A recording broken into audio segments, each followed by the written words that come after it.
Bismillahirrahmanirrahim. Assalamualaikum warahmatullahi wabarakatuh. Alhamdulillah wa sallallahu wa ala nabiyina Mustafa wa ala alihi wa sahbihi mustaqim insyaallah. Jemaah salat maghrib dan salat isya yang sama dengan Allah Azza wa Jalla, alhamdulillah. Kembali pada malam hari ini sebagaimana biasanya kita bermajelis mengorbankan waktu antara maghrib dan isya untuk saling mengingatkan, saling menasihati dalam pembahasan kita, pembahasan tentang fikih perspektif salah satu mazhab yang mu'tabar dalam pengamalan dan pengejaran di samping mazhab mu'tabar yang lainnya, yaitu mazhab Syafi'i, di mana pembahasan kita pekan lalu berkaitan dengan zakat umurul tijarah, zakat perdagangan, yang barang perdagangan, di mana definisi perdagangan sebagaimana yang kita sebutkan pekan lalu adalah taqlidul mal bil mu'awadati bi qadri ribh, yaitu memutar harta dengan cara bil mu'awadah, dengan cara saling membeli, menukar, ligharati ribh, dengan tujuan mendapatkan keuntungan, di mana dimaksud dengan barang dagangan di sini semua jenis barang dikecualikan emas, perak, dan uang itu sendiri. Ya, berarti pedagang emas, pedagang perak, begitu juga dengan jasa penukaran uang, itu tidak ada zakat perdagangan. Yang ada adalah zakat emas itu sendiri, zakat perak itu sendiri, dan zakat uang itu sendiri. Dan hal ini pernah kita bahas. Adapun zakat perdagangan ini, jika terpenuhi 6 syarat, maka wajib dikeluarkan zakatnya. Apa saja zakatnya? Apa saja 6 syarat itu? Pertama, harus berupa barang. Ini kita sudah jelaskan pekan lalu, bukan emas, bukan perak, dan bukan uang. Yang kedua, harus terdapat niat ketika membeli barang tersebut, ada niat untuk memperdagangkannya, untuk menjualnya, untuk memperdagangkannya, ada niat untuk itu. Kemudian itu yang kedua. Yang ketiga, ada niat berdagang waktu membeli barang itu, dan saat itulah dimulai perhitungan haul.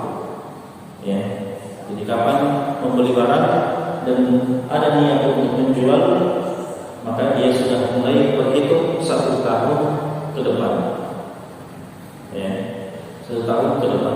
Jadi tidak menunggu nisab dulu, kemudian memulai haul sebagaimana zakat-zakat yang lain. Adapun zakat perdagangan ini muncul niat untuk berdagang, barang sudah ada, langsung memulai perhitungan haul. Nanti sudah cukup haulnya, baru dihitung, baru ditotal. Kalau cukup nisab, barulah dikeluarkan zakatnya. Kalau tidak cukup, berarti tidak wajib zakat dan masuk haul yang kedua. Nah, seperti itu. Itu yang ketiga. Kemudian syarat yang keempat adalah barang tersebut diperoleh dengan cara apa? Membeli, ya, dan bukan bukan berupa warisan, bukan berupa hadiah, bukan berupa hibah, ya. Kecuali kalau hak warisan itu tiba-tiba mau dijadikan modal untuk berdagang, maka ini masuk perhitungan haul. Ya, kalau ada niat untuk menjadikannya modal untuk berdagang. Tapi sekedar didapatkan sebagai warisan, apakah langsung ada zakatnya berupa perdagangan? Tidak. Ya, nanti ada zakatnya kalau dia mulai berniat untuk melanjutkan perdagangan. Itu yang keempat. Yang kelima adalah barang dagangan tersebut tidak diubah menjadi emas, menjadi perak, menjadi uang.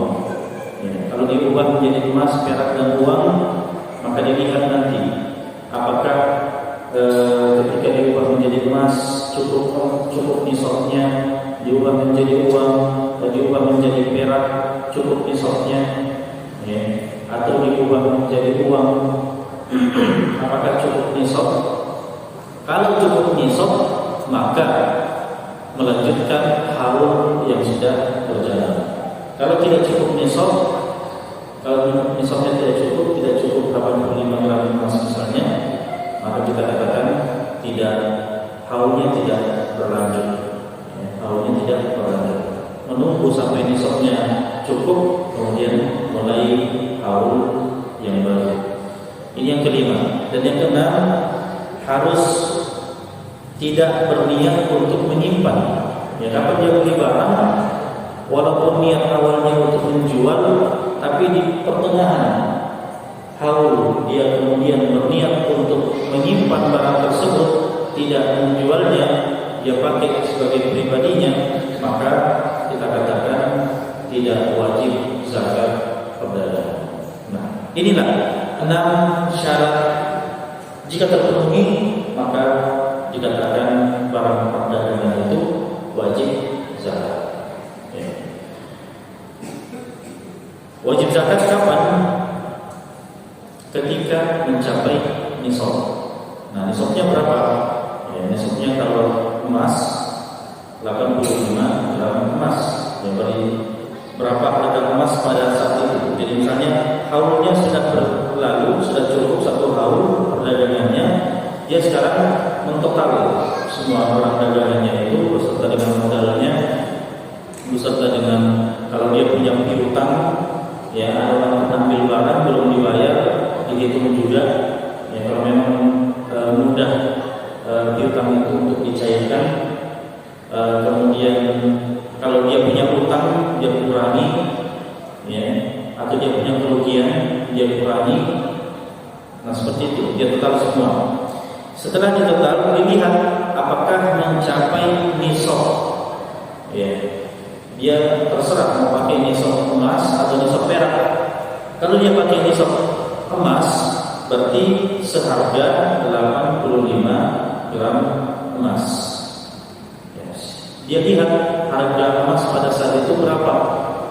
Kalau misalnya adalah 900.000, berarti 900.000 dikali 85, 76.500.000. Nah, kalau total perdagangannya itu 76.500.000 atau lebih, maka kita katakan wajib dikeluarkan zakatnya. Berapa? Sebanyak 2,5% dikeluarkan.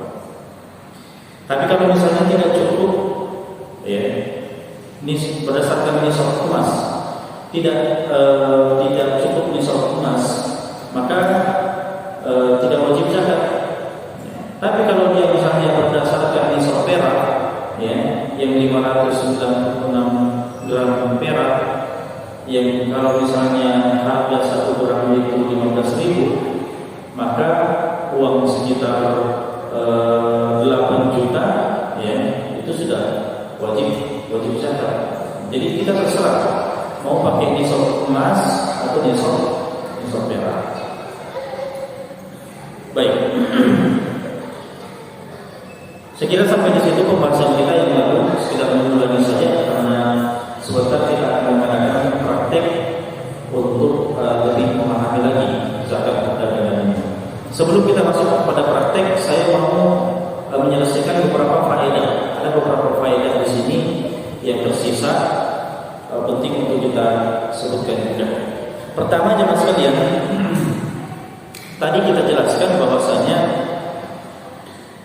ketika sudah sampai 1 tahun dan kita mau menghitung berapa total daripada barang dagangan kita yang mau dikeluarkan zakatnya. Nah, itu jemaah sekalian berdasarkan harga kapan. Kan dulu misalnya barang ini kita pernah beli dulu 1 tahun yang lalu, harganya misalnya ya sekian, 1 juta misalnya. Pas 1 tahun yang akan datang harganya naik, ya, harganya misalnya 1.500.000. Ketika kita mentotal barang tersebut sudah lewat 1 tahun dan kita mentotal barangnya, kita mentotal berdasarkan harga 1 tahun yang lalu atau harga saat itu. Harga yang mana yang kita jadikan tolak ukur? Maka kita katakan jumlah barang itu diperkirakan harganya sesuai dengan harga pasar pada akhir tahun pada saat itu, bukan berdasarkan harga ketika membeli. Tidak, kita berdasarkan harga ketika tahun sudah cukup. Nah, kemudian kita perkirakan dengan jenis mata uang yang digunakan untuk membeli barang dagangan itu. Barang dagangan kita itu jangan sekalian dibeli biasanya pakai mata uang apa? Maka kita kita perkirakan harganya berdasarkan mata uang itu. Kalau misalnya jual belinya adalah rupiah, berarti kita bawa nilainya ke rupiah. Walaupun mungkin dulu kita pakai harga dolar. Walaupun misalnya kita pernah beli barangnya dengan harga dolar, tapi ketika dia dikalkulasikan untuk dikeluarkan zakatnya, kita memakai mata uang yang biasanya dipakai oleh masyarakat. Baik, bagaimana jemaah sekalian sekiranya ada orang yang memperoleh barang, dia bukan dengan cara membeli dengan uang, ya, tapi dia caranya bagaimana? Dia caranya menukar barang dengan barang. Istilahnya apa? Barter. Istilahnya barter. Kan tadi ini barang bisa diperkirakan harganya di akhir tahun berdasarkan harga yang berdasarkan uang kan yang dipakai membelinya. Tapi ini dia tidak pakai uang, dia adalah barang yang dipersiapkan dan siap ditukar, Misalnya, saya punya HP sekarang, saya butuh motor, ditukar dengan motor HP. Nah sekarang motor itu saya simpan lagi, motor itu saya persiapkan untuk ditukar lagi, misalnya dengan kambing, ditukar lagi motor saya dengan kambing. Kambing itu saya simpan lagi, ya, digunakan lagi untuk apa? Untuk misalnya saya butuh beras, saya tukar lagi dengan beras. Nah seperti itu. Jadi ada barang yang terus disimpan sebagai modal dan dia tidak pakai uang, dia tidak pakai mata uang, dia pakai barang. Nah, yang seperti itu jemaah sekalian. Ketika di akhir tahun memperkirakan harganya itu bagaimana? Kita mau keluarkan zakatnya, dan zakatnya itu bukan berupa barang, tapi berupa uang. Nah, bagaimana memperkirakannya? Maka memperkirakan berdasarkan jenis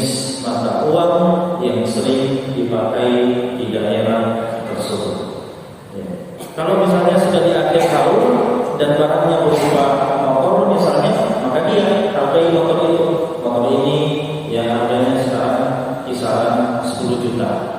Nah, berarti 10 juta apakah cukup nisab? Nah, tergantung. Kalau pakai emas berarti 10 juta itu belum cukup nisab, berarti tidak wajib zakat. Tapi kalau dia pakai nisab perak, cukup atau tidak? Cukup. Ya. Nisab perak itu 8 juta itu sudah wajib zakat. Ya. Berarti 10 juta dia keluarkan 2,5%. Berapa? 250.000. Benar, 250.000. Ya. Nah, itu kalau misalnya barang ditukar dengan barang. Kemudian kalau misalnya di dalam suatu daerah tersebar di dalam daerah tersebut dua mata uang. Anggaplah satu daerah memakai rupiah dan dolar. Anggaplah seperti itu.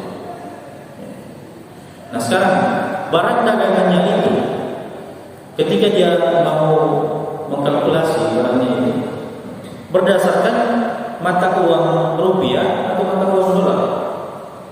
Karena dua mata uang itu dipakai di tengah masyarakat, itu gimana?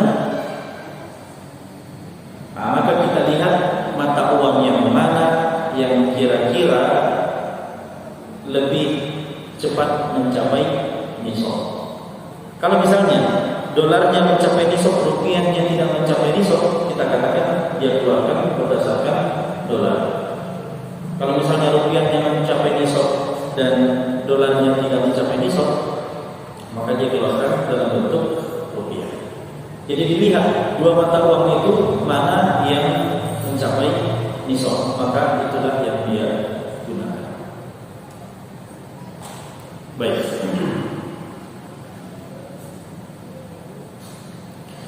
Faedah yang lain,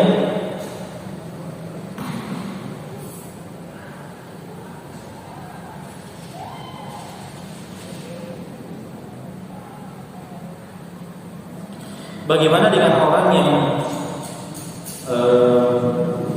punya lahan tanah, dia jual, ya, dia jual. Sambil mencari pembeli, dia manfaatkan tanah itu untuk bertani dan dia tanam di atasnya tanaman yang juga wajib zakat. Contohnya apa? Padi, ya, dia tanam padi di atasnya. Kan dalam haulnya itu kan 1 tahun zakat perdagangan. Nah, dalam 1 tahun itu karena dia tanami padi, berapa kali panen? 2 kali ya.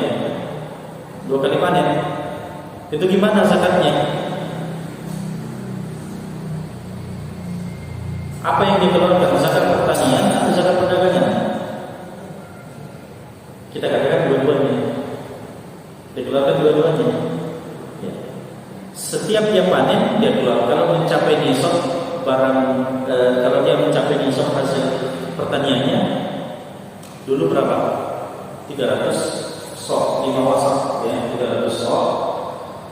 1 sok 3,5 liter. Berarti kalau 300 sok maka 1050 liter. Ya, kalau mau dibawa ke kilogram itu repot, ya. Nah, kalau mencapai seperti itu 1050 liter hasil panennya mencapai nisab, jadi dia keluarkan, ya, berapa zakatnya dulu? Berapa lagi zakatnya hasil pertanian? Tergantung diairi atau tidak, ya. Bisa 5%, bisa 10%. Bahkan kalau diairi separuh, tidak separuh, ya, dalam jangka waktu, maka 7,5%. Yang jelasnya dia keluarkan semuanya, zakat pertanian dan zakat perdagangan. Kalau belum laku juga, sudah 1 tahun belum laku juga tanahnya itu, maka dia keluarkan juga zakat perdagangan.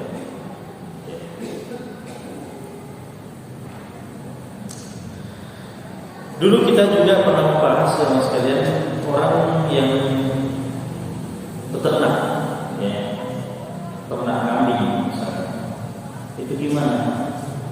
Anggaplah dia peternak kambing juga menjual kambing, itu gimana cara mengeluarkan zakatnya? Apakah dia keluarkan zakat peternakan atau zakat perdagangan?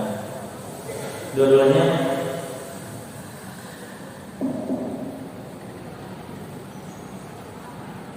kita lihat jemaah sekalian. Jadi seperti ini.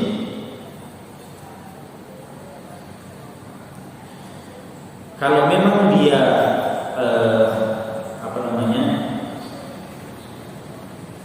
kita lihat dulu orangnya ini murni peternak atau berdagang, ya, murni peternak atau berdagang. Kalau murni peternak, maka dia jelas zakat peternakan. Tapi kalau dia berdagang, dia mulai dengan berdagang, maka kita rinci. Kalau dia mulai dengan zakat perdagangan, dia mulai dengan niat berdagang, maka kita rinci. Kalau misalnya kambingnya itu cukup 40 ekor, kan ini zakat perdagangan itu dimulai sejak kapan? Halnya sejak kapan zakat perdagangan itu ada niat untuk menjual, ya. Jadi walaupun cuma 1 ekor kambing, tapi dia sudah niat untuk menjual, maka sejak itulah dimulai haul apa? Haul zakat perdagangan. Beda dengan zakat peternakan. Zakat peternakan itu kapan mulainya? Haulnya itu kapan? Ketika sudah cukup nisab. Masih ingat kan nisab? Unta berapa nisabnya?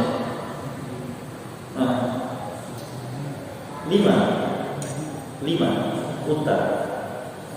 Mulai dari 5. Kalau sapi masih ingat? 30. Kambing 40. Itu. Nah, kalau misalnya mencapai nisab, misalnya 40 ekor kambing dan mencapai haul, maka kita katakan dia keluarkan 1 kambing. Berdasarkan zakat apa? Berdasarkan zakat peternakan. Tapi kalau misalnya tidak cukup nisab, tidak cukup 40, cuma 39 kambing,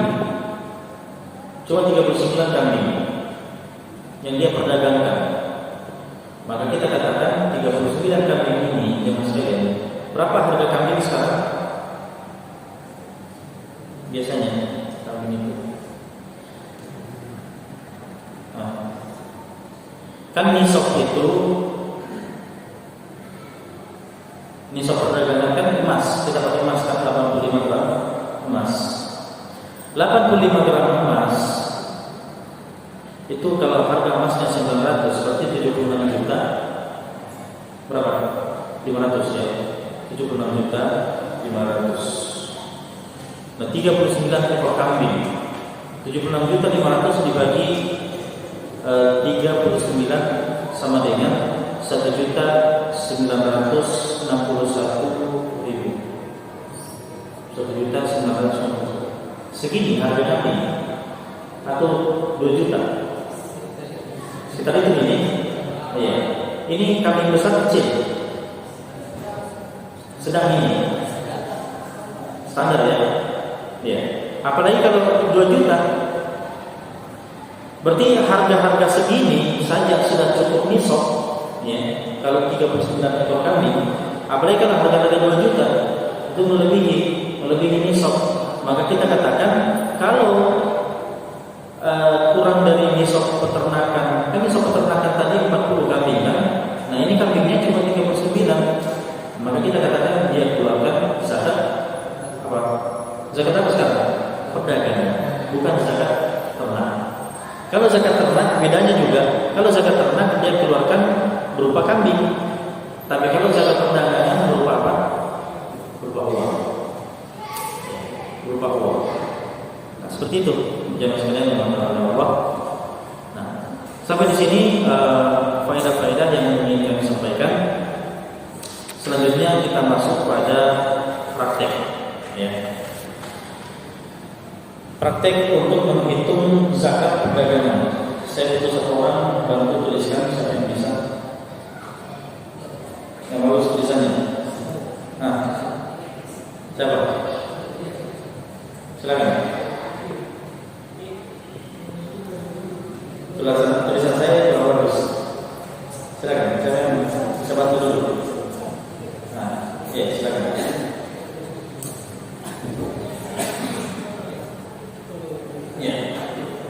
Ya, tulis saja saya sebutkan ya. Saya kasih rumusnya dulu. Atau sebentar saya kasih rumusnya ya. Saya kasih dulu kasusnya, kita kasih kasusnya. Sebentar baru kita bikin rumus. Siapa yang mau dihitung zakat perdagangannya? Ada pedagang di sini yang mau dihitung. Dibantu. Kalau tidak ada, saya punya contoh kasus di sini.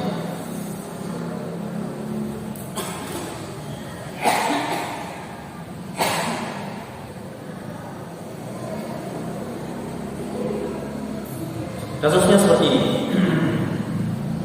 Tulis Bapak Arman. Pak Arman mulai berdagang, modal awalnya, ya. Itu saya paham modal awal yang berdagang misalnya 20 juta. Ini kameranya gimana? Ini ada kamera saya kemana?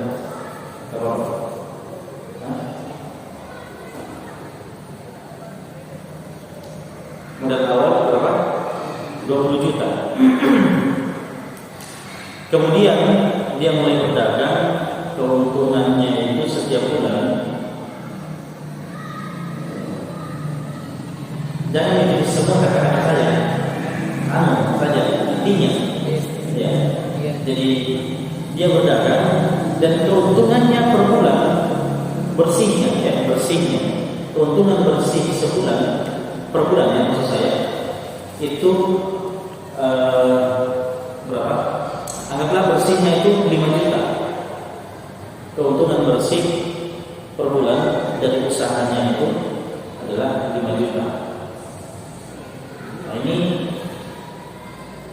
pedagang apa ini? Kira-kira yang 5 juta. Ya, bersihnya 5 juta per bulan. Keuntungan bersih per bulan 5 juta. Oke. Kemudian dia punya piutang. Apa piutang? Piutang itu apa? Orang yang berhutang ke dia, ya.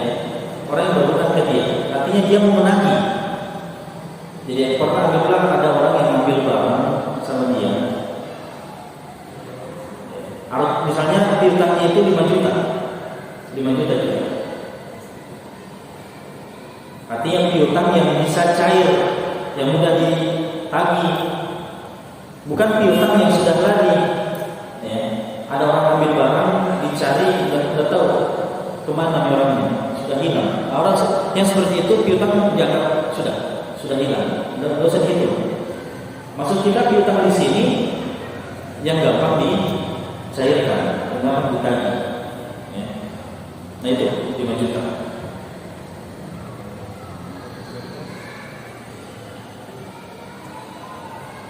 Barang yang belum laku, ya, misalnya barang di toko yang belum laku, anggaplah 10 juta. Anggaplah masih ada 10 juta.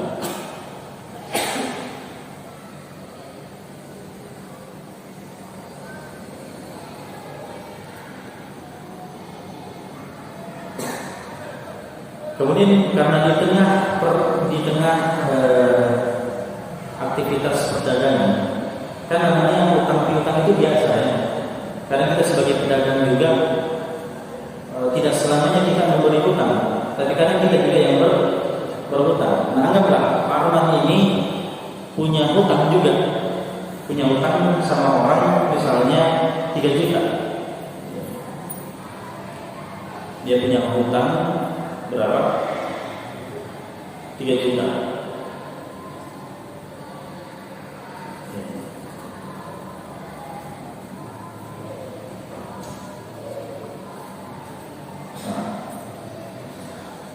Dan di dalam jual beli perdagangan namanya untung rugi itu biasa. Ya. Kalau tadi keuntungannya per bulan berapa? 5 juta. Nah, anggaplah kerugiannya, total kerugiannya dalam 1 tahun itu adalah 1 juta. Ya, dia rugi 1 juta. Nah, setelah 1 tahun berdagang, berapakah zakat Pak Arman? Itu gimana? Kira-kira bagaimana cara menghitungnya ini? Nah, sekarang saya kasih rumus. Rumusnya itu berapa tadi itu? Nah, berapa zakat 1 tahun? Rumusnya seperti ini. Tulis bawahnya. Dalam kurung modal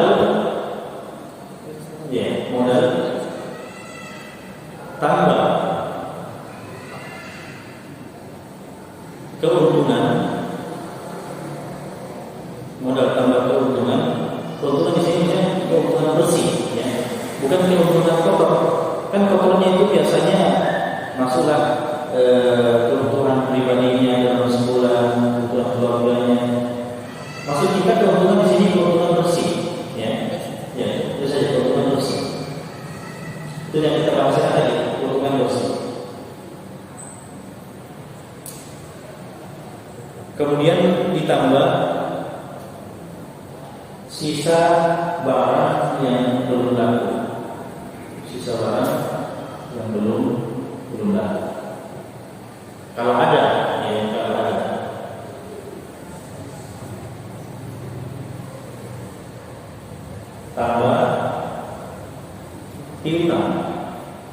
Tambah piutang, lagi piutang di sini piutang yang bisa cair, ya, balas turun.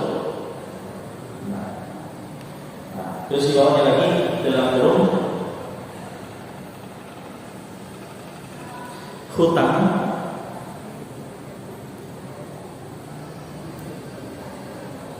tambah kerugian,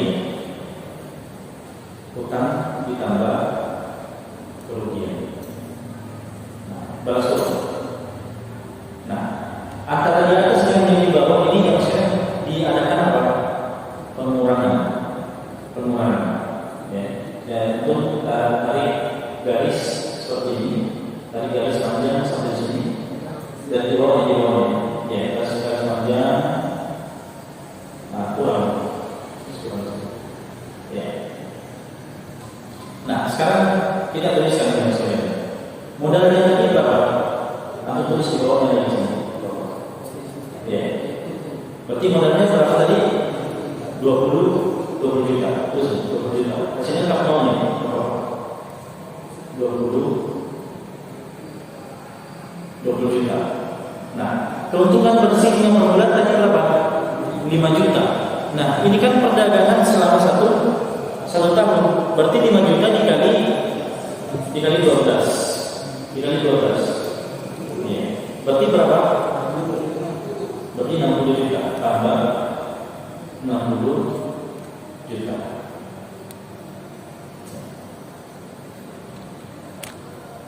Juta tambah 60 juta itu keuntungan bersih. Nah, piutangnya sisa barang yang belum laku berapa? Ada 10 juta tambah 10 juta. Kemudian piutang tadi berapa? Berapa tadi piutang? 5 juta.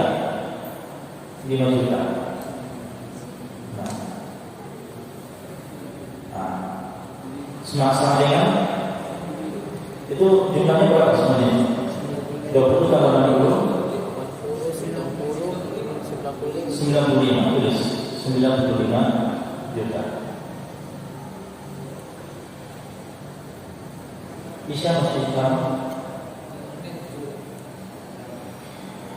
Sekarang utangnya, beliau punya utang berapa tadi? 3 juta. Oke, 3 juta. Dan kerugian 1 juta. Nah, jadi sama dengan harusnya sama dengan persis lurus. Berapa? 4 juta.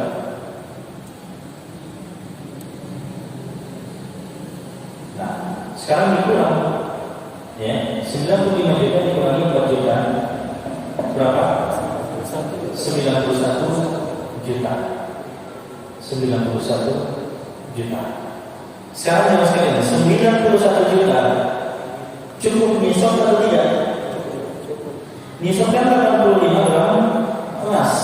Kalau di waktu itu harga emas adalah 900.000 per gram, berarti 85 gram emas itu adalah 76 juta 500. Nah, ini 91 juta sudah melebihi, mencapai nisab bahkan sudah melebihi, ya. Maka sudah jelas wajib zakat. Sudah jelas wajib zakat. Ya. Berarti kita sekarang kita katakan wajib zakat aman, wajib zakat sebanyak 2,5%. 2,5% dari nisab atau dari 76 juta 500 atau dari 91 juta? Dari 91. Nah, sekarang kita hitung 91 juta dikurangi 2,5%. Itu gimana? Nah, iya, langsung saja kurang 2,5%, kurang 91 juta dikurangi 2,5% sama dengan 2.275.000. 2,5%. Tidak, kurangi itu 2,5%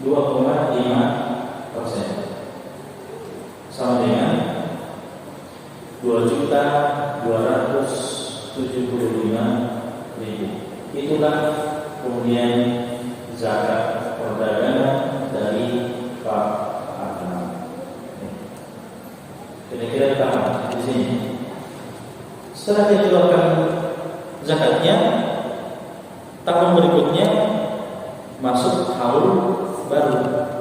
Ya, masuk haul baru. Kalau sudah cukup lagi haul baru, berarti dia itu lagi seperti ini. Jadi seperti itulah setiap tahunnya. Kalau memang tidak cukup nisab, ya kita katakan tidak wajib zakat. Ya, tidak wajib zakat. Kalau tidak cukup nisab emas, tapi kalau dia mau pakai nisab perak, beda lagi ceritanya. Nah. Baik, sekira itu jamaah sekalian Allah, pembahasan kita berkaitan dengan zakat perdagangan ini. Mudah-mudahan dipahami dan bisa menjadi sarana ya kita dalam mengamalkan ya zakat, mengeluarkan zakat ini ya, yang berupa kewajiban bagi kita yang memenuhi syarat wajib.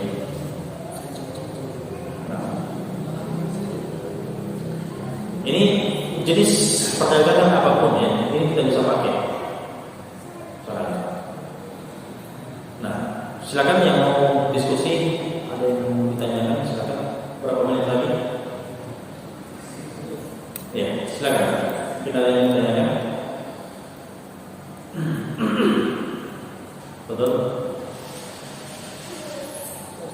Ya.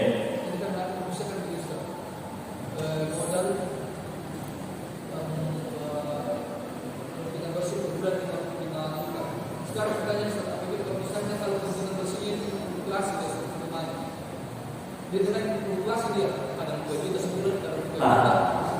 Bagaimana cara menentunya seperti itu? Makanya, betul.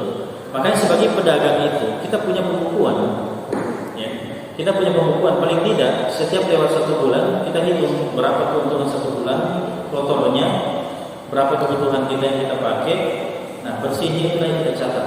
Bulan pertama sekian keuntungan bersih, bulan kedua sekian keuntungan bersih. Ini sekedar contoh saja. Itu tidak selamanya rata ya. Keuntungan per bulan itu tidak selamanya. Ya, bisa saja 1 juta, bahkan mungkin dalam 1 bulan tertentu rugi. Ya. Nah, seperti itu. Nah, kerugian itulah yang dicatat juga. Makanya tadi saya katakan ya, ruginya ini 1 juta itu mungkin ya ada yang ambil barang tidak bayar.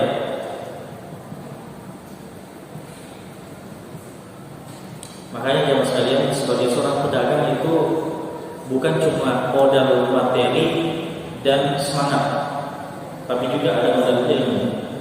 Ya, karena di situ kita punya kewajiban-kewajiban.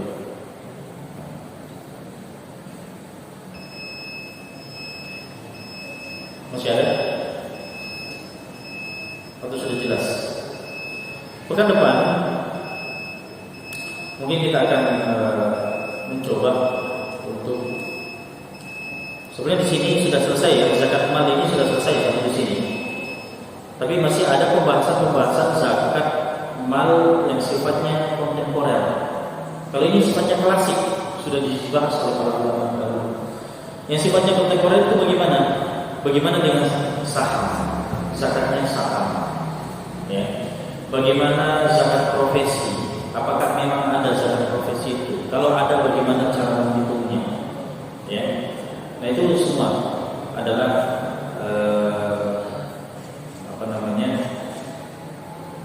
pembahasan zakat yang sifatnya kontemporer.